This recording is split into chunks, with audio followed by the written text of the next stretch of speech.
Vamos a la palabra prontito porque traigo muchas ganas de compartir esto. No sé, siento un gozo muy especial el día de hoy. Me siento muy contento, muy gozoso. De hecho, sentí la alabanza muy bien. Pude sentir la presencia de Dios. Felicidades a los hermanos de la alabanza, amén. Yo sé que están esforzando y van a ir mejorando cada vez más, amén. Bueno, hasta las panderistas como que se movía el Señor ahí, amén. Gloria a Dios. Hechos capítulo 2, vamos a ver unos versos.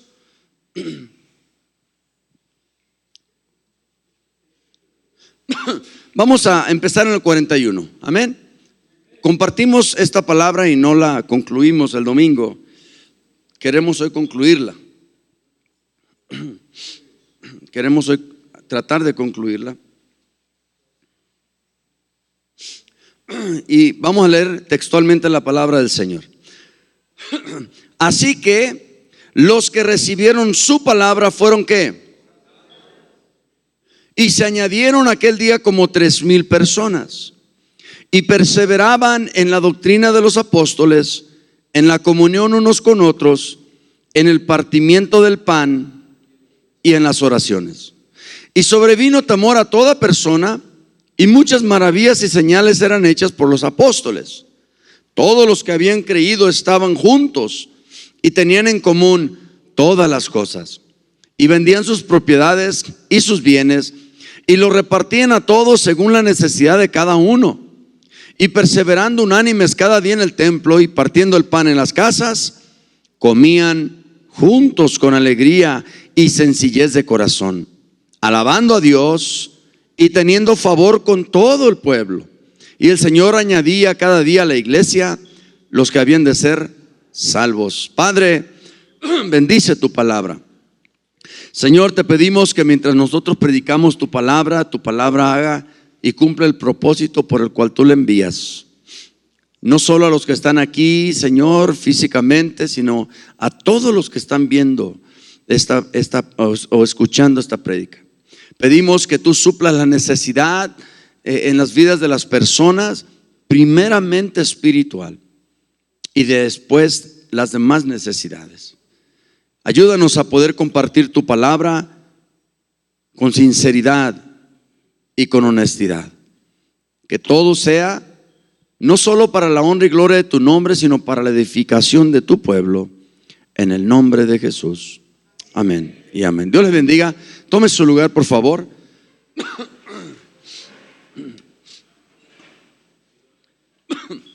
La iglesia es la representación de Dios en la tierra. ¿Qué es la iglesia? La iglesia es la representación de Dios en la tierra. Por eso dice el apóstol Pablo en 2 de Corintios capítulo 4 versículo 5, dice: porque no nos predicamos a nosotros, sino a Jesucristo como Señor, y a nosotros como siervos por amor de Jesús. La iglesia es la representación de Dios en la tierra. Cuando un pastor se pone detrás de un púlpito y abre la Biblia, está llevando a cabo, debe de llevar a cabo una representación digna de Dios. No estamos aquí para predicarnos nosotros a nosotros mismos, sino a Jesucristo como Señor y las ordenanzas de Cristo para la iglesia. Hablamos el día domingo y veíamos que dice la Biblia que los que recibieron la palabra fueron bautizados. Hay quienes predican que el bautismo es para salvación. No voy a entrar en ese detalle, yo no creo que lo sea. ¿Por qué? Porque en la Biblia el que estaba sentado con Jesús en la cruz, a un lado, Jesús le dijo: hoy estarás conmigo en el paraíso. Y nosotros vemos que ese hombre no tuvo la oportunidad de bautizarse. Entonces, si no se bautizó, ¿cómo es que iba a estar con Jesús en el paraíso? Entonces entendemos que el bautismo no es indispensable, aunque los que reciben la palabra son animados. De hecho, me sorprendí mucho porque esta semana entré al centro, pues estoy aquí, y me aborda un hermano en la fe, ahora lo voy a decir así, no voy a decir un interno, voy a decir un hermano. Y me dice: oiga, pastor, yo necesito ser bautizado. Y yo digo: wow, gloria a Dios. Dice: y de paso necesito casarme. Dije: glory to God. Siempre que una persona, escuche esto, siempre que una persona recibe la palabra, después de recibir la palabra, ese recibimiento de palabras se va a evidenciar por lo que continúa después de eso. O sea, recibes la palabra y ¿qué sigue después de eso? Entonces aquí vemos que los que recibieron la palabra fueron que bautizados. Siempre después de recibir la palabra, hechos acompañan, frutos acompañan esto. Amén. Y se añadieron aquel día como 3,000 personas y perseveraban en la doctrina de los apóstoles, en la comunión unos con otros, en el partimiento del pan y en las oraciones. Escribí, tengo una libretita, mi iPad se descompuso y me está sirviendo no tenerlo, porque cuando escribes algo con la mano se te pega más que si lo tecleas. Entonces yo escribí: en el libro de los Hechos vemos el mejor ejemplo jamás dado de cómo debe ser conformada una iglesia. ¿Cómo debe de ser conformada una iglesia? Y no solo eso, sino las conductas, comportamientos y prácticas necesarias para una vida de colectividad. Para una vida de colectividad. Estaba viendo en el diccionario la palabra colectividad, y colectividad, el diccionario dice que es un grupo de personas con una meta en común, un grupo de personas con circunstancias similares. Entonces, esta colectividad se llama iglesia. Esta colectividad se llama iglesia. Y necesitamos aprender cómo es que nosotros debemos de funcionar dentro de esta colectividad. Les dije el domingo de 3 cosas. Una, necesito renunciar a mi individualidad para poder formar parte de una colectividad. Fíjese que entre más reflexiono esto, más me doy cuenta que, por ejemplo, esto ayuda en los matrimonios. Porque, por ejemplo, la Biblia dice que el matrimonio ya no son 2, sino que 1. No pueden ser uno si los dos piensan diferentes, si los dos actúan diferentes, si uno quiere para el norte y el otro para el sur. Debe de haber deben de conformarse de 2 a 1. ¿Cómo es que se logra eso? Bueno, se logra de que uno renuncie a su individualidad, o que los dos renuncien a su individualidad. Uno de los problemas que hay en los matrimonios es que nadie quiere renunciar a su individualidad. Queremos seguir siendo como somos y queremos que nos acepten como somos y que nos toleren como somos, sin darnos cuenta del daño que estamos causándole a la otra persona. Entonces es necesario que yo renuncie a mi individualidad para formar parte de la colectividad, en este caso el matrimonio.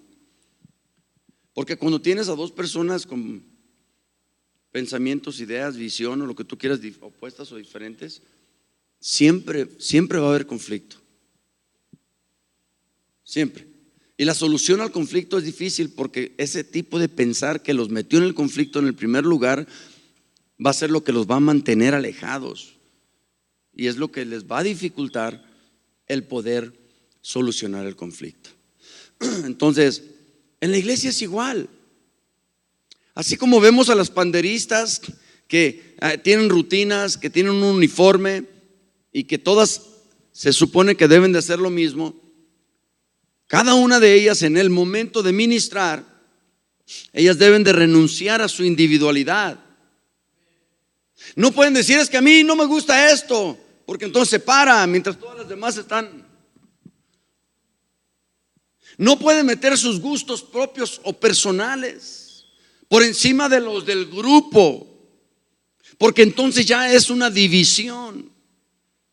Y a veces vemos en las iglesias, hermanos, en las iglesias a veces vemos a personas que ponen sus gustos, deseos, emociones o sentimientos por encima de los de la colectividad, en este caso la iglesia.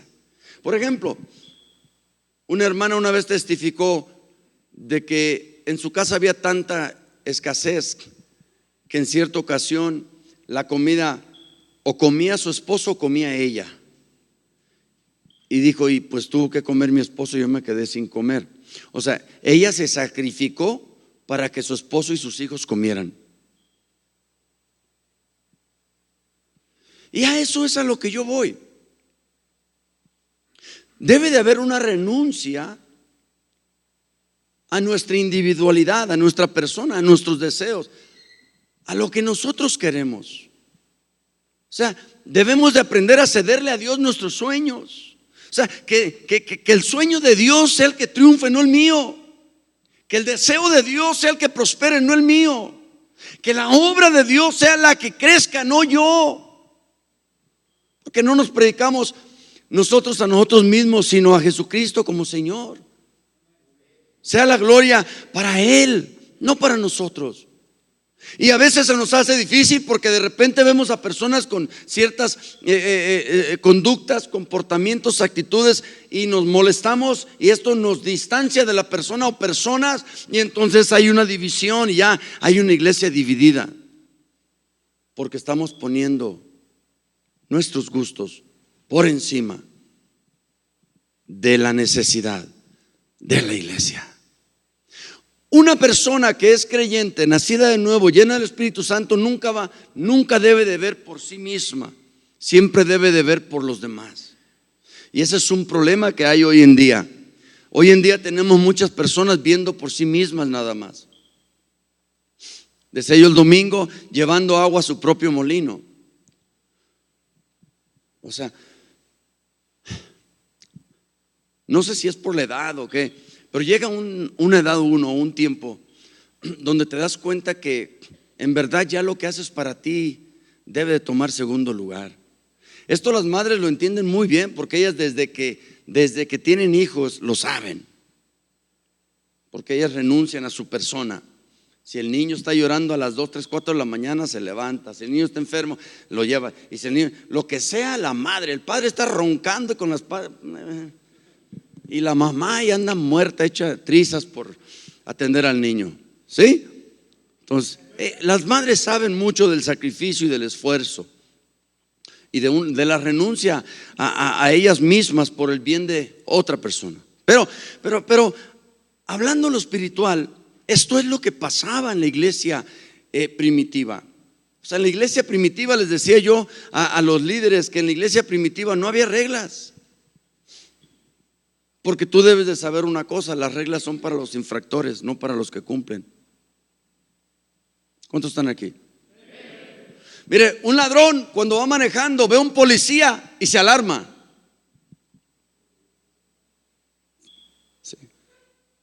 Decíamos en el barrio, se escama, ¿verdad?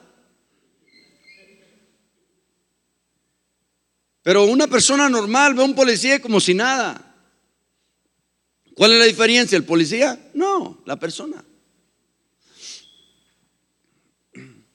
Entonces, esto es algo que necesitamos entender, porque si tú vienes y te vas y vienes y te vas,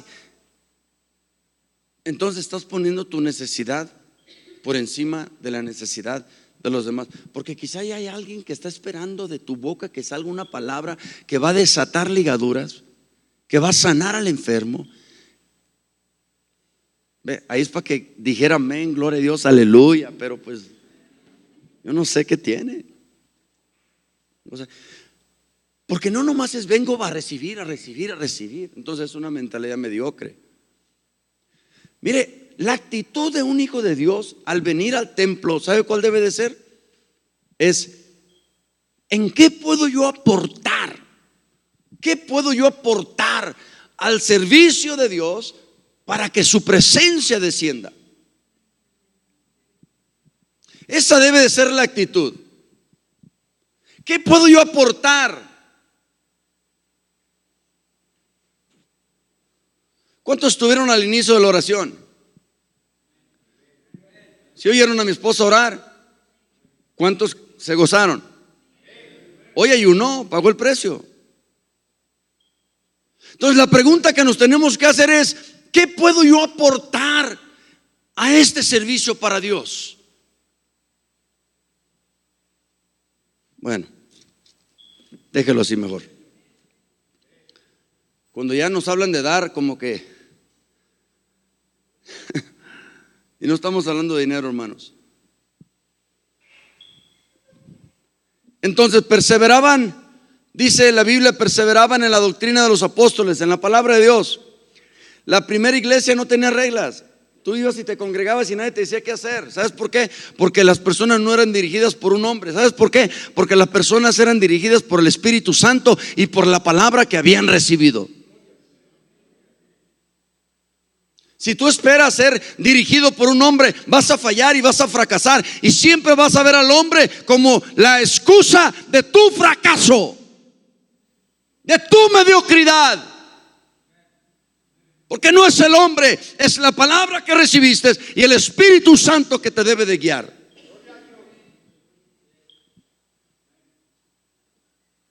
Entonces en la iglesia primitiva no había reglas porque había un Espíritu Santo que guiaba a la iglesia. Y que una iglesia que se dejaba guiar. No digan amén muy fuerte. Entonces perseveraban en la enseñanza, es decir, se les decía algo y lo que se les decía lo hacían.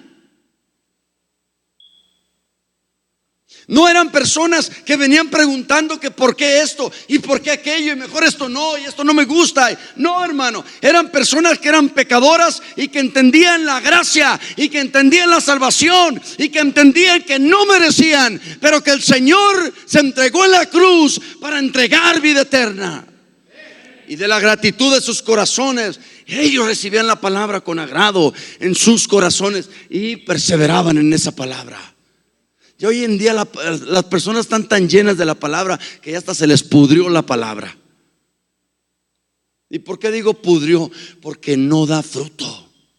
Personas que van para atrás en lugar de ir para adelante.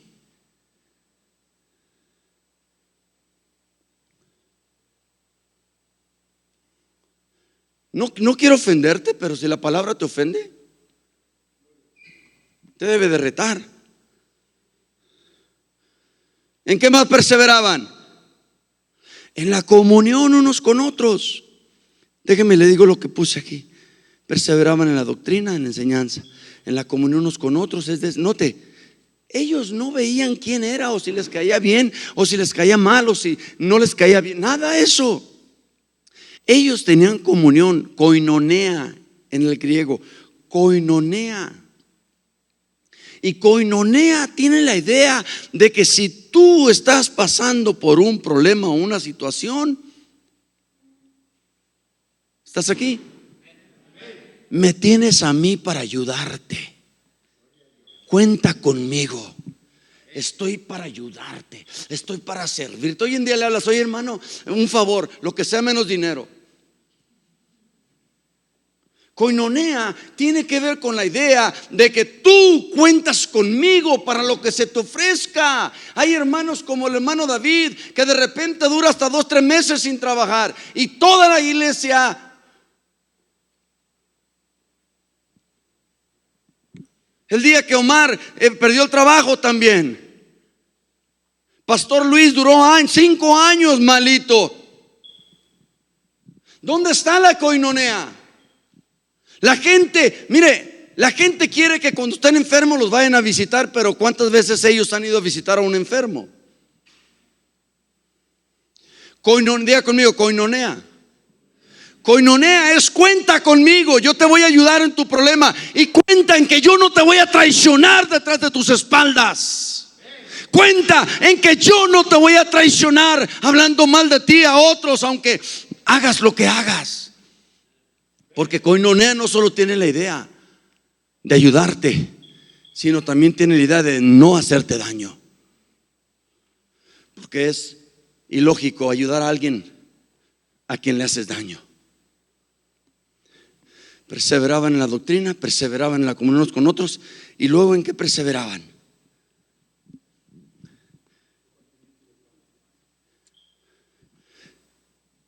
Mire, para ellos era algo tan sagrado el compartir el alimento, de que no se juntaban a comerse uno a otro, no se juntaban a hablar mal de nadie. Se sentaban y daban gracias a Dios por la bendición de tener que comer, y compartían todos, como vamos a hacer el domingo 15 en el convivio del centro. Todos los familiares van a venir a traer comida y todos vamos a comer de todos. Gloria a Dios que acá dijeron amén, los demás están dormidos. Ok. Y después del partimiento del pan, ¿qué había? Oraciones. ¿Sabes que nos hace falta orar unos por otros? En la iglesia debería de haber una pareja de yo oro por ti, tú oras por mí, y tenemos un pacto de oración. David, anótalo, porque va a hacer eso, David. Un pacto de oración. ¿Sabes qué, hermano? Yo voy a orar por ti, por todas tus necesidades, diariamente. En la mañana que me levante, a esa hora voy a orar por ti. En la noche cuando me vaya a dormir, te voy a poner en oración. Voy a poner a tu familia, voy a poner a tu casa, tu negocio, tu trabajo. Todo lo voy a poner en el altar de oración. Y vas a saber que hay un hermano, una hermana que está orando por ti siempre. Eso, David, vamos haciendo eso. Amén. Todos, verso 40. ¿Y sobrevino qué? Y les preguntaba a los líderes, ¿a quiénes les sobrevino temor? Dice a todas personas, ¿no? Pero unos 3 versículos arriba nos dice ¿a quiénes? A los 3,000 que habían creído, a los 3,000 que habían recibido la palabra, a los 3,000 que se habían bautizado, a los 3,000 que decidieron por Jesús. Les sobrevino gran temor. Dice, y sobrevino temor a toda persona, y muchas maravillas y señales eran hechas ¿por quiénes? Por los apóstoles. Por los apóstoles. Por eso llamarse apóstol no es cualquier cosa. Un apóstol, dice la Biblia, que lo deben de seguir las señales y los prodigios y los milagros. Para llamarse apóstol necesitas casi resucitar muertos. Entonces hay que tener cuidado con eso. Todos los que habían creído estaban juntos y tenían ¿qué? En común todas las cosas. Oh, wow. Y yo hablaba el domingo, yo decía que el hecho de que estaban juntos no era meramente de que estaban sentados a la par uno con el otro. No. Juntos habla de una relación íntima, personal.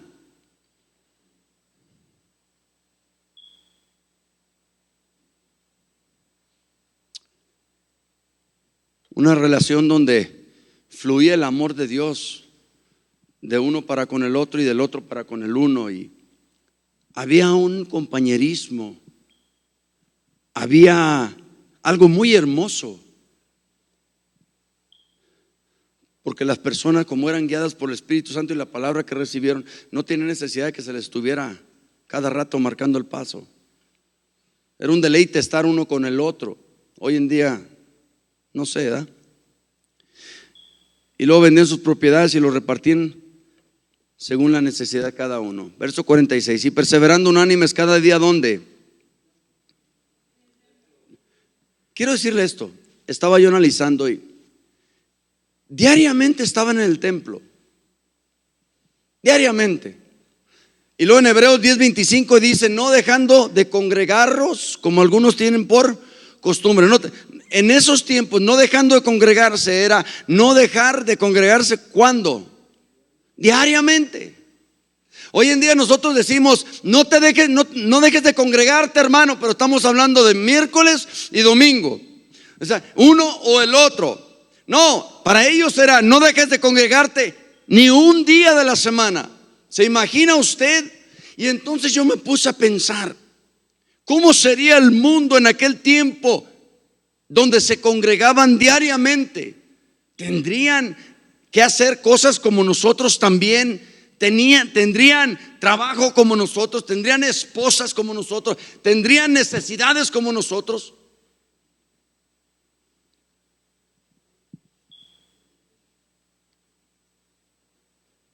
Luego hice una cosa que sí tenían valor por Dios, entendían el valor por Dios, porque ellos sobrevaluaban a Dios sobre todas las cosas y personas. Eso sí tenían. Amaban a Dios, buscaban a Dios, se entregaban a Dios.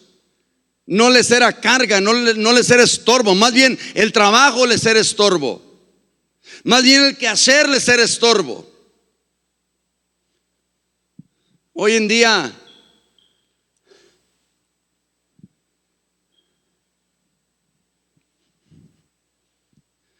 y perseverando unánimes cada día en el templo, partiendo el pan en las casas, comían juntos con alegría y sencillez de corazón, alabando a Dios y teniendo favor con todo el pueblo. Note, cuando pasa esto, me dijo el otro día la hermana Araceli, me dijo: pastor, como que hay personas que están yendo de la iglesia. Y yo le dije: pues yo estoy tan ocupado trabajando que quizá no me doy cuenta. Pero la iglesia es pública. La iglesia es pública. Personas vienen, personas van. Nosotros no podemos hacer que una persona se quede en la iglesia o que una persona se vaya. Personas vienen porque quieren venirse, personas se van porque quieren irse. Nosotros no tenemos control sobre eso. Entonces yo le dije: hermana, no hay nada que nosotros podemos hacer. Nosotros hacemos lo que consideramos que es nuestro trabajo y punto. Y se van a quedar los que se van a quedar, como me dijo la hermana Mari Carmen un día, ¿verdad? Pastor, pues nosotros aquí estamos ya 20 y pico de años y aquí siguen. Puede que no estén totalmente de acuerdo con el liderazgo en todo lo que hacemos, pero ellas no están aquí por el liderazgo. Si tú estás en la iglesia por el pastor, entonces te vas a ir por el pastor. Si tú estás en la iglesia por Cristo, ni el diablo te va a poder sacar de aquí. Entonces yo entiendo eso. Entonces yo le dije a la hermana: hermana, yo no me preocupo de eso. No, pero no me preocupo, hermana, porque ese no es mi trabajo. Mi trabajo no es ver quién está o quién no está. Mi trabajo es predicar la palabra del Señor. Porque Jesús dijo que si nos desprecian, no nos desprecian a nosotros, lo desprecian a Él. Este es un asunto de Dios con el individuo. ¿Estamos aquí? Entonces, la primera cosa era: necesito renunciar a mi individualidad para poder ser parte de una colectividad. Y la segunda era ver a los demás como superiores a mí mismo. ¿Sabe que nos falta eso? Nos falta esto, ver a los demás como superiores a nosotros. Porque vivimos en un mundo muy competente, de mucha competencia. Hoy en día es muy común para que un muchachito de 15 años le hable a un señor de 60: quítate de ahí, viejo. Yo, por ejemplo, aquí en el centro lo tengo totalmente prohibido que simplemente que se le tutee a un señor. Porque cuando yo estaba chico, a mí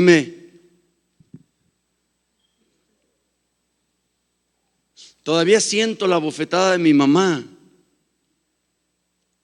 Un día que no me acuerdo qué dije, que créanme lo que no era muy grave, porque yo de por sí les tenía miedo.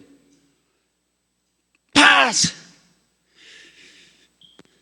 Nunca jamás se me olvidó. Lo único que me acuerdo es: no ande tuteando a los mayores. Y desde entonces ya tengo 53 años y yo tendría no me acuerdo cuántos, pero ya hace un ratito. Pero vivimos en ese mundo donde un niño de 11 años puede estar peleando con un señor de 70. Vivimos en ese mundo. No se sobreponen valores. Vivimos en un mundo donde no ponemos a los demás como superiores a nosotros mismos. No los vemos más grandes.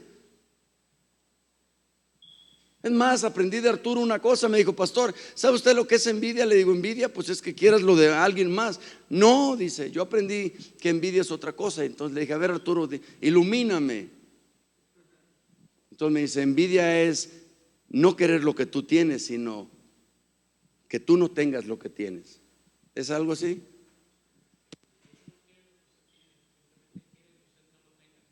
El envidioso no quiere tener lo que usted tiene. El envidioso simplemente no quiere que usted lo tenga.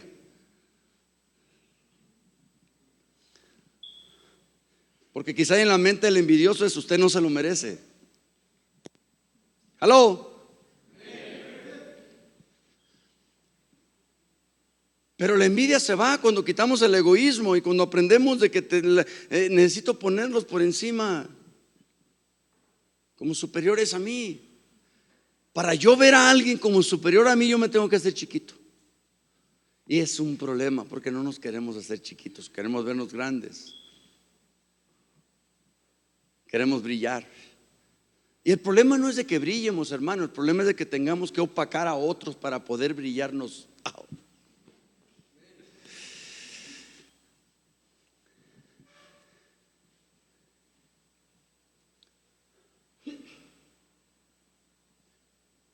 Fíjese, Pablo dice, ya lo dije 3 veces, se lo voy a decir la cuarta. 2 Corintios 4:5 dice Pablo: porque no nos predicamos nosotros a nosotros mismos, sino a Jesucristo como Señor y a vosotros como siervos.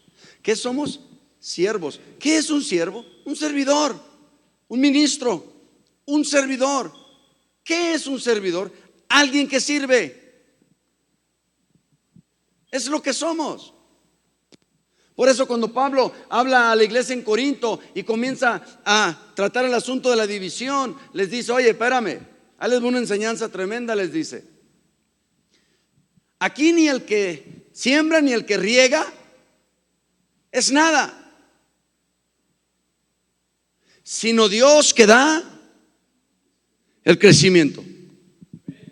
Y a veces nosotros nos creemos tanto, tenemos un concepto de nosotros tanto, de que no podemos ver a nadie más porque estamos por encima de todos.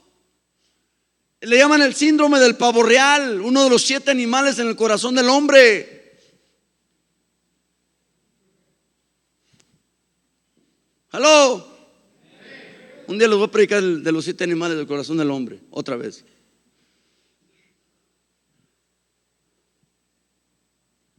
Pero Gálatas capítulo 6 versículo 3, ¿qué dice?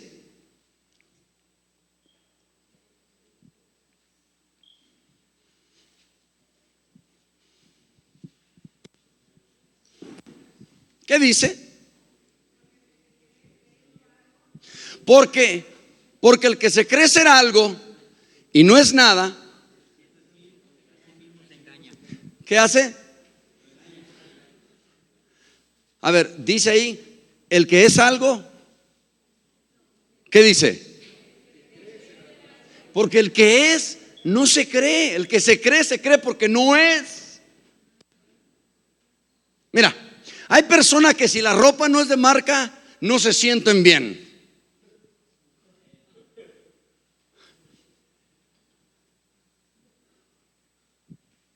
Eso es nada más en tu cabeza.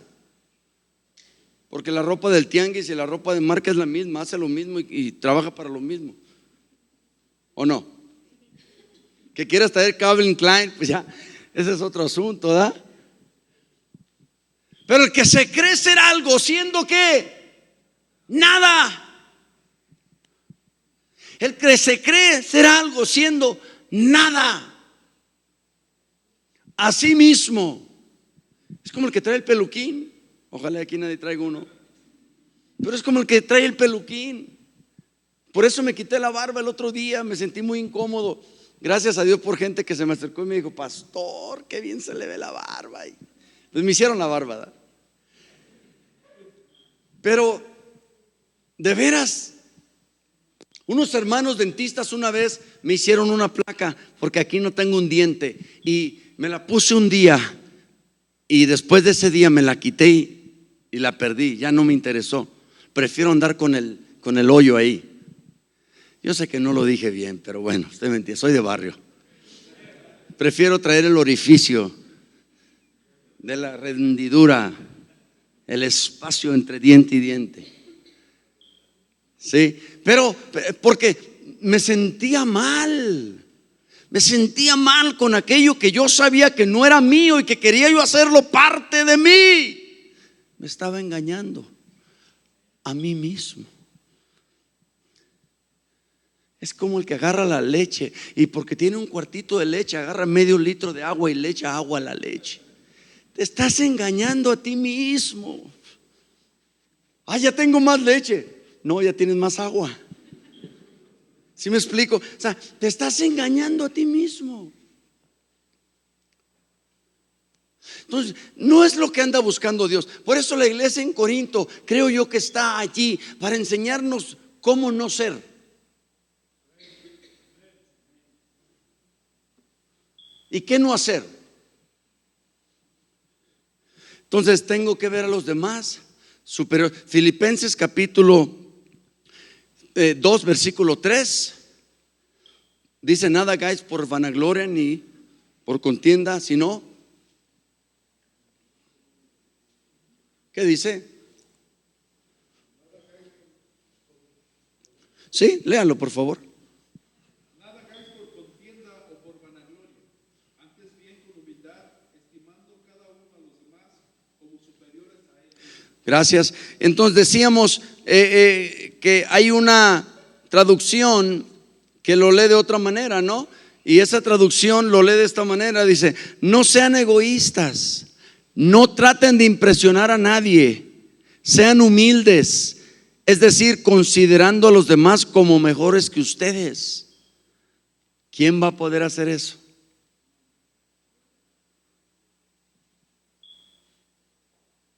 Mira, le voy a decir algo.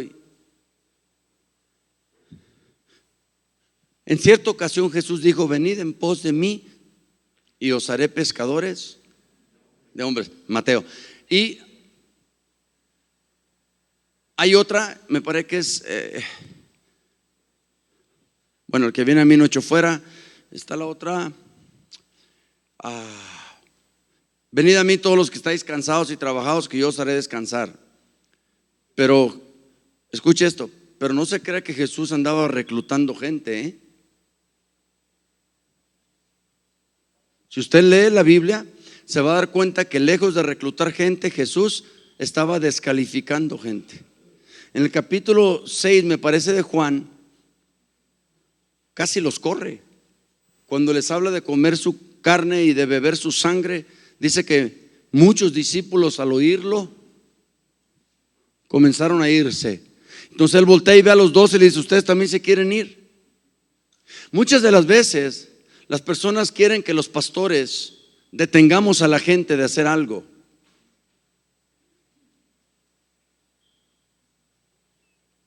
Y Jesús no estaba reclutando gente.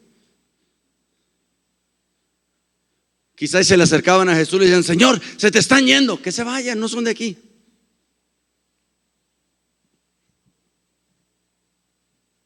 Entonces necesitamos entender una cosa: nunca tratemos de aparentar para encajar. Por eso muchos matrimonios tienen problemas, porque durante la etapa de noviazgo aparentamos. Iba a decir aparentaron, pero yo también. Aparentamos, parecimos ser, disculpe, soy de rancho, lo más bueno, lo real. No, hombre, la esposa de uno lo vio a uno y dijo: este no se me va vivo. ¿O no, hermano? A la mía sí dijo eso. Luego me lo confesó. que no podía dormir. Y bueno, yo todavía tenía cabello, pues. Cabello, esbelto, fornido, ya. Gracias a Dios que ya son 30 años. Pero escuche, el aparentar en esa etapa es una garantía de un fraude. O sea, a ver cómo te lo explico. O sea, un día se va a destapar aquello que tú pensaste que era y que no es, y te vas a ir para atrás. Y vas a, pero ¿cómo? Ah, fácil. Nada más que no te habías dado cuenta. Te decían que las mujeres son así y no creías. Y te decían que los hombres son así y no creías. Todos menos él. Todas menos ella. No, es que no la conocen. Es que no lo conocen. No, claro que sí los conocemos. Porque nacen igual que todos. Porque nacen igual que todas. ¿Estamos aquí? O sea, somos humanos, no somos. Entonces hay similitudes en características, en rasgos, en temperamentos, en carácter, etcétera, etcétera. Y muchas de las veces vamos a hacer las mismas cosas unos que otros y otros y otros, y por generación a generación, porque los patrones de conducta son ¿qué? Reproducibles. Entonces cuando andas noviando te dicen, hey, ten cuidado, mira, esto y esto y esto. No, ella no es así. Ella no es así. Ella no es así. Es lo que te da a entender que no es así.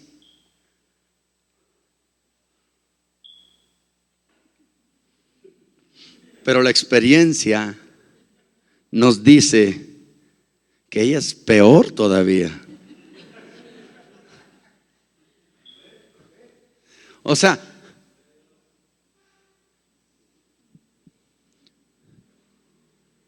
a una persona, escúchame, ya quiero acabar.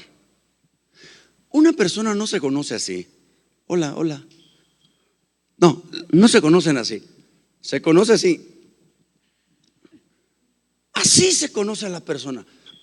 Un pisotón, a ver cómo va a reaccionar. Que saque lo que trae adentro. Dale un empujoncito. Háblale un poquito fuerte. Compórtate de tal manera. Empújale poquito para ver qué es lo que trae adentro. Porque detrás de Mary Kay, Fuller, Avon y Angel Face,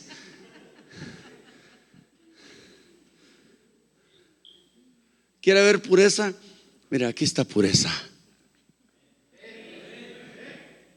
Y es pureza porque ella no tiene nada que vender. Ella no tiene nada que pretender. Ella es lo que es ya. Pero hace 60 años. Por eso las personas no se conocen en las buenas. Las personas se conocen en las malas.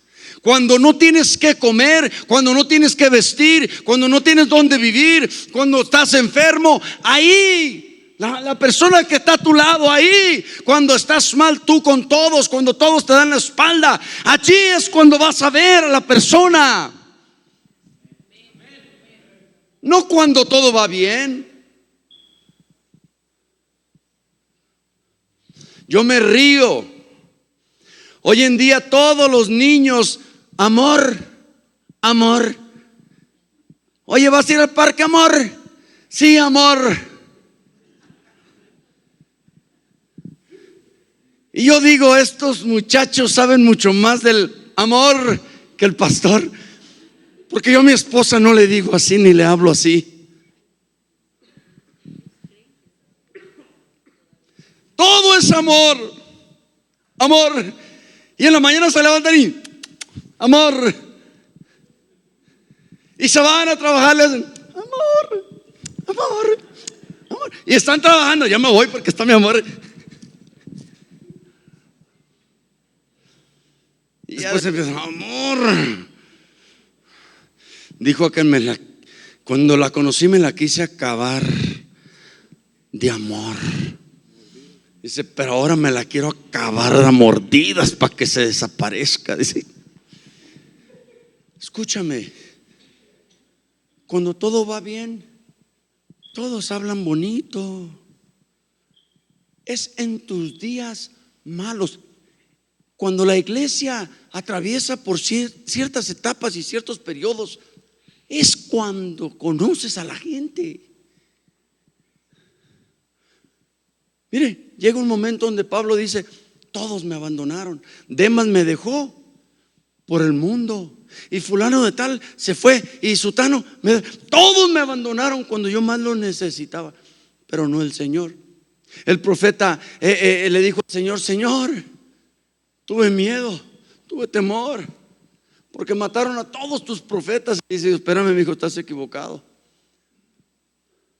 Todavía tengo ¿a cuántos? ¿Cuántos eran? 7,000 que no habían doblado sus rodillas a Baal. Pero eso es lo que pasa. ¿Quieres conocer a alguien? Conócelos en los problemas, conócelos en la aflicción, conócelos en la enfermedad, conócelos en la necesidad. Mira, hay dos clases de personas con las que yo casi no me gusta salir. De hecho, casi no salgo con nadie. Pero hay dos clases de personas que, el mentiroso y el tacaño. Yo no salgo con ninguno de esos dos. De veras, se me hace muy difícil a mí salir con un mentiroso o con un tacaño. Y prefiero al mentiroso que al tacaño. Porque el tacaño, si el carro se me para por falta de X, no me va a ayudar ni a empujarlo. Entonces, cada quien escoge. Entonces yo trato de no ser tacaño y trato de no ser mentiroso. Pero tenemos que tener a los demás como superiores a nosotros mismos. Y por último, una vez haciendo eso, necesitamos tener las necesidades. Ayer vino una señora a ingresar a su hijo y estuvo 15 minutos en la oficina.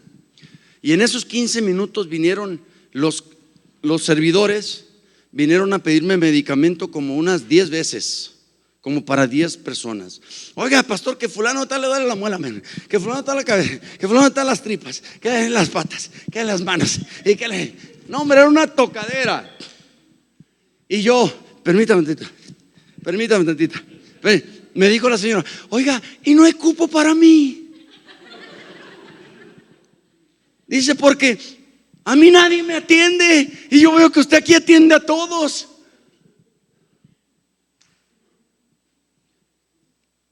Hay que poner las necesidades de los demás antes que las de nosotros.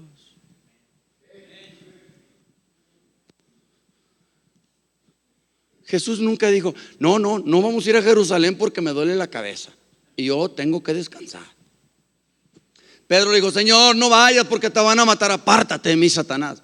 Vámonos. O sea, mientras tú seas una persona que pongas tus necesidades por encima de las demás, eres una persona que no ha renunciado a su individualidad y que nunca va a llegar a conformar ningún tipo de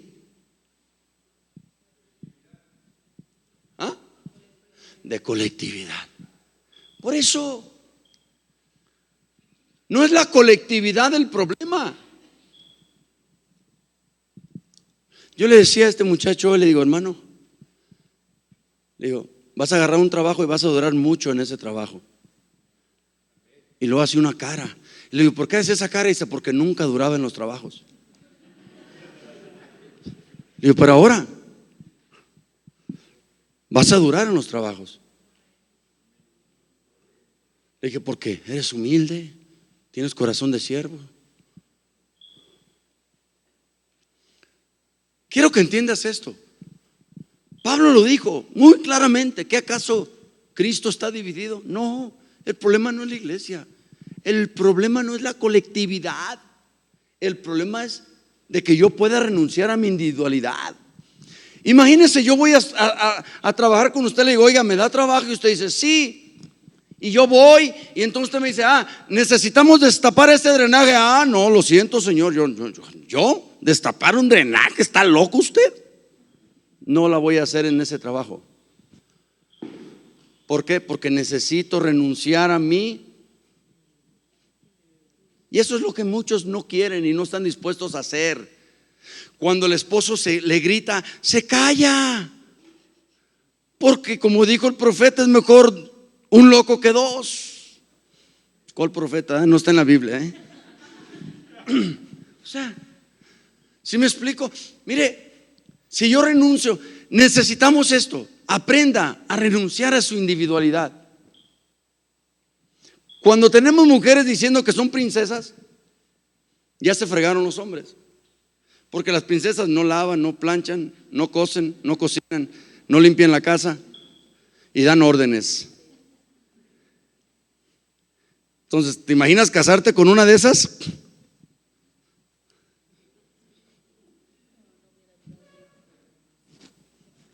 ¿Sí me explico o no? Ay, es que yo soy una princesa. Aguas, Hay que poner los pies sobre la tierra. Dos personas, dos comportamientos, dos conductas, dos maneras de pensar, dos maneras de ver las cosas. ¿Cómo le van a hacer? Tienen que ceder. Ahora escuche, el hombre renuncia a su individualidad. La mujer renuncia a su y agarran con Dios. Ya no es lo que yo digo, ya no es lo que ella dice, ya no yo mando, ya no manda ella. Ya tenemos la palabra más segura, la Biblia, Dios hablándonos qué hacer, cómo hacerlo, dónde hacerlo, por qué hacerlo. No necesitamos darle vueltas al asunto. Mira, mija, la Biblia dice que tú debes hacer esto y esto y esto y esto, y yo debo hacer esto y esto y esto, y vamos a darle. ¿Qué te parece o no? No, hoy en día un café, vamos al café. No, métela a la palabra, mételo a la palabra. No es que tan guapo, no es que tan bien toca, canta o danza. No, es que tanta presencia Dios trae. ¿Qué tanto ora? ¿Qué tanto ayuna? ¿Qué tanto presencia Dios trae? Porque ¿qué va a aportar a tu matrimonio? Por eso las personas se casan con uno bien guapo y al rato le están batallando porque está guapísimo el cuate, pero más carnal que el rastro. ¿Y de qué te sirve? Vas a tener que cargarlo.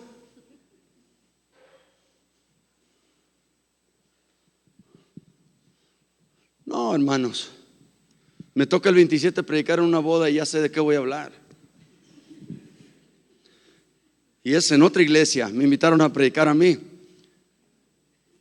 Pero ya casi le iba a decir al pastor, necesito involucrarme también en la ceremonia, porque quiero hacer preguntas. No nomás es, ¿acepta usted por su legítima esposa fulaneta para amarla, cuidarla en salud, en enfermedad, en riqueza, en pobreza? Sí. No, hay que preguntar, oiga, ¿acepta usted estar con ella en esos días del mes? ¿Acepta usted? ¿Acepta usted? A ver, hermano, hermana, ¿acepta usted? Eso de que hacer, sí.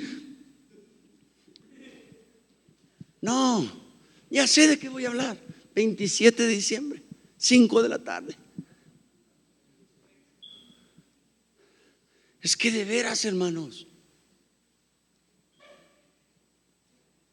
las personas se conocen un mes y ya hay amor. No hay más. Le vamos a llamar inocencia, la edad de la inocencia, por no llamarle la otra cosa, ¿verdad? ¿Sabes a qué vienes a la iglesia? No vienes a decirle al pastor qué hacer. No vienes a decirle a los líderes qué hacer. Vienes a recibir el consejo de la palabra de Dios para que lo pongas por obra y que te vaya bien. A eso vienes. Una hermana aquí en Mary Kay, ahorita no sé, es la mera de Ciudad Guzmán y no sé de dónde más. ¿Sabes cómo creció ella? Ella puso por obra todos los discipulados que yo le daba, ¿sí te dijo? Y se ganó carros y me dijo, pastor, yo solo hago lo que usted me enseña aquí, lo hago allá en Mary Kay. ya le dieron tantos carros. El primer carro se lo negaron y le dije, hermana, Dios no le quiere dar un carro en este año, se lo va a dar el que entra. Y ese fue el primer carro que le dieron el año que entró. Y después de eso ha ganado como 4 carros. 4, 3. Y nada más, hermanos, escuchando lo que su pastor le enseñó. Hay testigos ahí, por si no lo cree. Personas quieren tener lo que tú tienes y vivir como tú vives y estar donde tú estás, pero no quieren hacer lo que tú les enseñas.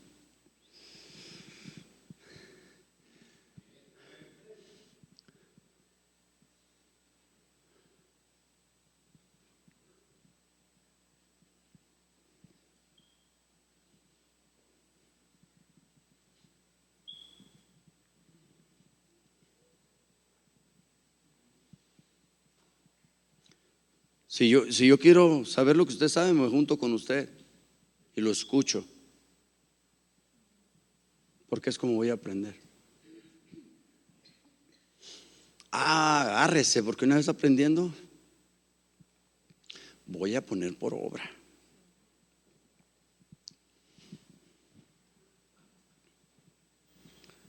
Y me temo que en ocasiones siento que estoy predicando y que las palabras caen en hueco.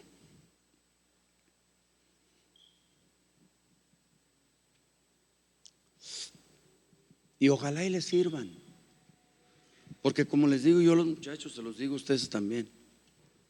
Una vez me dijo un muchacho, me voy a escapar, va a ver en la primera, me voy a escapar. Le dije, si te escapas, le dije, pues te escapas. Una, va a llegar otro, porque hay mucha necesidad y nosotros estamos aquí para servir. 2, yo voy a seguir comiendo lo mismo, voy a seguir durmiendo igual. Yo no voy a dejar de hacer lo que hago porque tú te escapaste o te escapaste, ¿verdad? Y le hace, no me ama, ¿verdad? No, ¿qué quieres, que me ponga a chillar y todavía ni te escapas?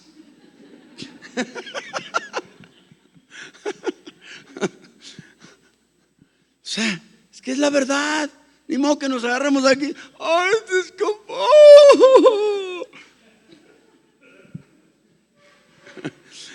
Hace rato por ahí había uno que estaba medio pensándola y le llego y le dije, ¿qué? ¿Ya viste por dónde? Y le dice, oh.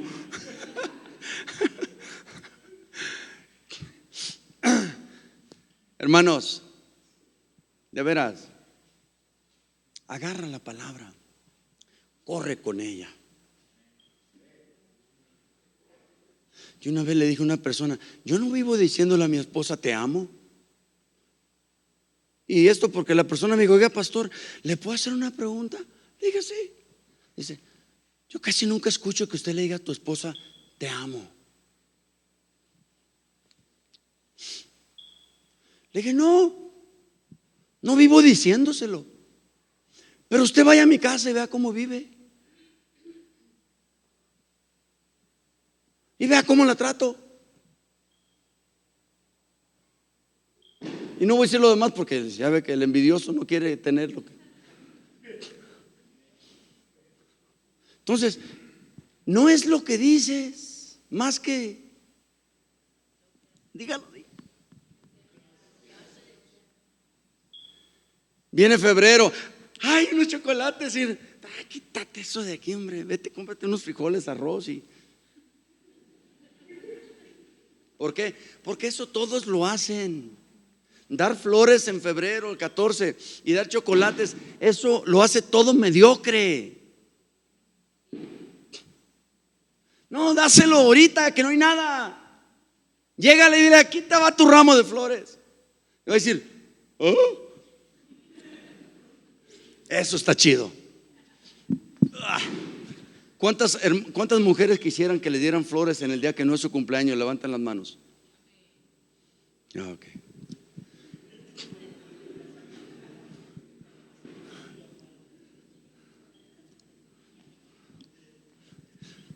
¿Había una mano por ahí? No, ¿eh? Ok, gracias.